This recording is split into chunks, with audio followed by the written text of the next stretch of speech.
Perfecting and Reforming Personal Religion, Chapter 13, entitled The Essence of Godly Living. And the previous chapter kind of leads into this one perfectly. Because the previous chapter ends with the thought that righteousness being an act of service, given to us freely. Well, there is a cost.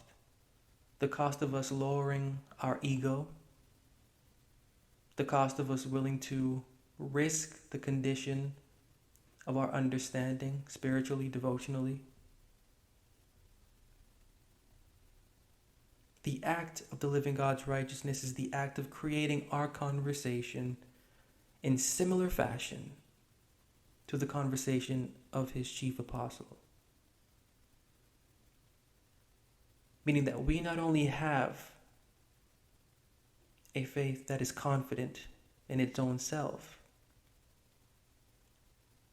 our faith's intellect extends upwards to the living God to acknowledge the experience of its cultivation and the commandments guiding it as being its foundation. And so that, in and of itself, leads into the next chapter entitled The Essence of Godly Living. Because it is clear that when it comes to the type of living that the Bible's talking about, the living isn't physical, the living isn't natural. The Bible isn't a book for primarily or firstly natural living. Everything within the Bible is a book for instructing, healing, amending, or correcting the spirit of our conversation's conscience. So it's not necessarily us, our human being, that is to be perceived as godly, as we naturally or traditionally think, due to the landscape of our secular denominational understanding. It is our conversation that is the issue within the scriptures. It is how we handle our understanding that is the issue within the scriptures. It is how our understanding of what the scriptures are talking about is demonstrated or performed. The Bible is correcting how we demonstrate our level of faith or our manner of confidence in the living God. And as in the previous chapter, there's two ways to do that. There's the ministration of death, or there's the ministration of righteousness. The ministration of death is a ministration that is governed by what is handwritten, deed and act to stimulate belief. Deed and act to stimulate belief is the summary of what the administration of death, as Paul calls it, is. But the ministration of righteousness is contrary to this. There is no deed and there is no act that can please the living God. There is no deed and there is no act that we can do that can please the living God. There is no deed, act, or belief that we can do or have that can please the Creator. Why? Again, going back to John 4:24, if that's going to be taken as true, then what ought to be acknowledged as a lawful and faithful effort should be synonymous with what is within that verse. And that leads into the point of chapter 13 of this book, which quotes Peter, the first book of Peter, to live according to God in the Spirit. That is the counsel that Peter gives to the ministers at that time, is to quit the former lifestyle not being natural, lifestyle being devotional or religious or spiritual, remove from that former lifestyle and adopt a lifestyle wherein one is to live according to God in the Spirit, is what he says. The spirit of the mind is the center of the issue, and the spirit of the mind is to be the center for where the conversation executes everything. We're used to a traditional religious scope where our bodies execute everything when it comes to our belief. Our bodies execute everything. Our bodies execute everything from our actions, and then our bodies even execute everything from our opinions. We form our opinions from how our bodies move in this landscape. And that's how we relate a true and genuine, quote-unquote, religion with an ingenuine or a non-genuine or an untrue religion. True religion to us is traditionally what is done, what is executed by the body and what is felt by the stimulus from what we do. But in reality, because there is no God that you can see, that I can see, there is no God. There is no God that we can see doing the things that we believe are to be fashionable. We can't, and we have to be honest with ourselves. And so because we can't, the saying that which is born of the Spirit is spirit. If John 4:24 will tell us that God is a spirit, and if we're going to believe the Bible to be true in what it says, every action, every thought, every feeling, every behavior should be synonymous with that verse, because we cannot see and we cannot know. And because we cannot see and because we cannot know, we can only see and know in another way. And that other way is what Peter is trying to advise us on implementing. To live according to God in the Spirit, to allow the spirit of our mind to be the center of the operation for our faith's confidence. And that's where the trouble comes in, because there's a whole refashioning of how we carry ourselves when we get our mind involved. We like to feel good in what we do. We like to feel good. Well, what if spirituality isn't about feeling? What if belief isn't about feeling? What if the conscience of your conversation has nothing to do with emotion? What if, by exercising emotion in your spirituality, you are actually misleading your conversation's conscience? See, these are the things that, when we're wanting health for our human being, and when we're relying on quote-unquote religion to give us health for our human being, we have to think about.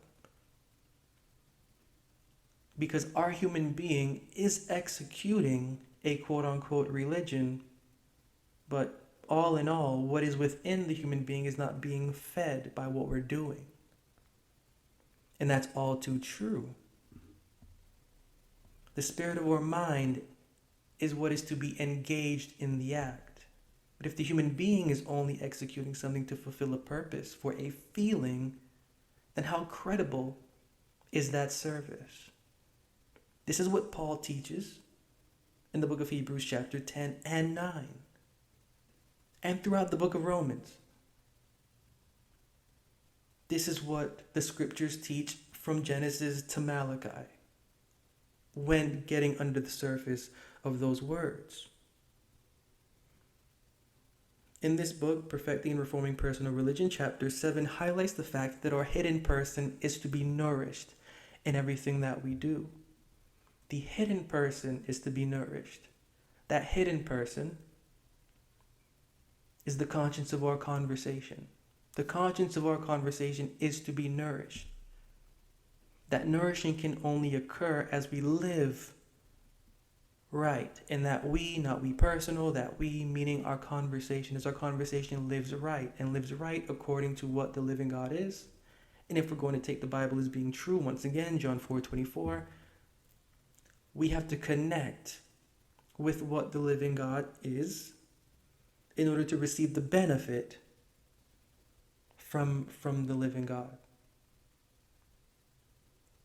We connect with one another as human beings on a level to rationalize with one another and to exercise empathy with one another, to show a form of love with one another from a human standpoint.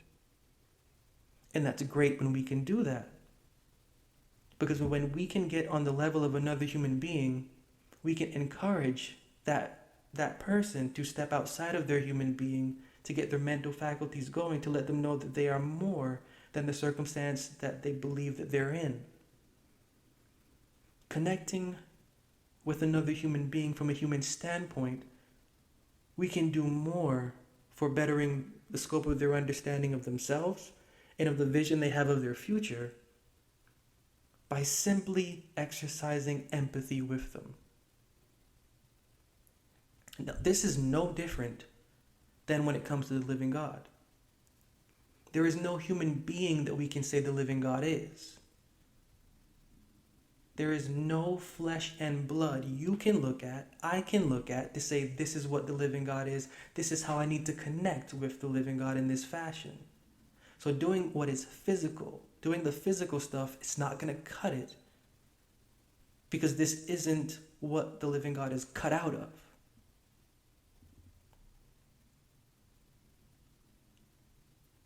God is a spirit, John 4:24. That means that our conversation has to transcend the physical stuff. And we have to allow the hidden person, as Peter says, or the inward person, as Peter says, to shine. And that's the re-education involved with perfecting and reforming our personal religion. We're not used to letting the person within shine. And when we are used to letting the person within shine, we take on the attitude of, I'm going to do what I want to do. We've heard of that, Aleister Crowley, The Religion of Satan, do as thou wilt. That's the philosophy. And that's the attitude we take on when we say, I'm going to care for myself.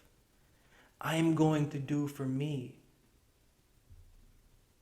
But all we're doing is the same thing we're doing with a physical quote-unquote religion, but we're just doing it for self.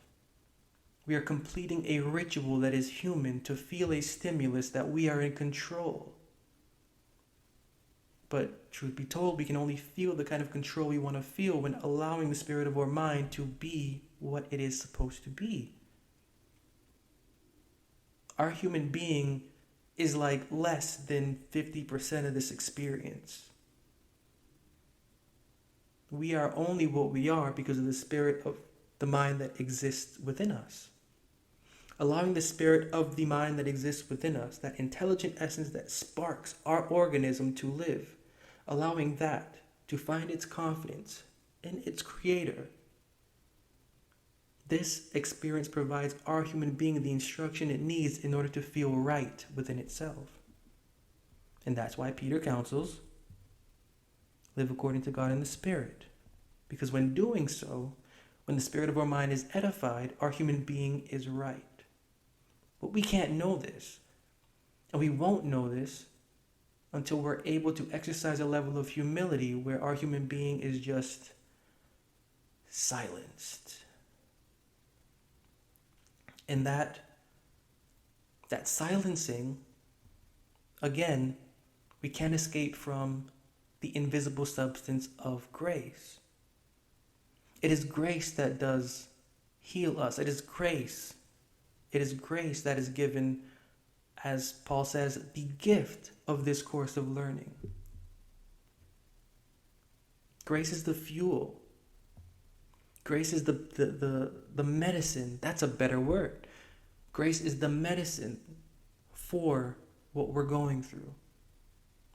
And the more that we apply to this course of learning, the more that we allow, even any effort we have will never be enough effort or good enough effort, but any effort that we give, the living God sees it. And it is a lot. And for that, we will receive the aid, the gift of the living God's intention, which is grace. And so when it comes to the essence of godly living, which is what this chapter is entitled, the essence of the type of lifestyle the living God would have our conversation live comes down to our state of mind, mindset. The essence comes down to mindset. Because when the foundation of our faith is able to lead us to claim the virtue within the conversation that the living God's chief apostle had, we will receive the necessary medicine to forward that experience so that we can have the benefit to our human being from it. Why? For the purpose of us adding wisdom to ourselves, for our human being, to patiently learn how to manage both our human being and the conscience of our conversation. This is all for understanding how to handle ourselves. Talk about self-love, you talk about self-development, you talk about self-care. None of this takes place without wisdom. And the more that we continue to exist without taking a knowledge of ourselves, the more that we continue to distract ourselves, in ourself not meaning our physical self primarily, ourself devotionally.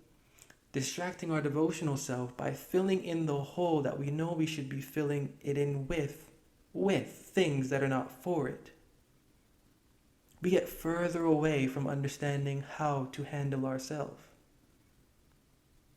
See, there is nothing that will handle ourselves for us. There is no God that will say, I will heal you because I will heal you. That's not how this works. Our bodies get sick. And if we don't do something when our bodies are sick, even prior, when we feel something, our bodies will get sick and they will remain sick. And given who we are and what we have within us, we may never get better. If we act too late for our bodies to do something about them, we can have permanent damage within our bodies because we've done nothing to do anything for our bodies.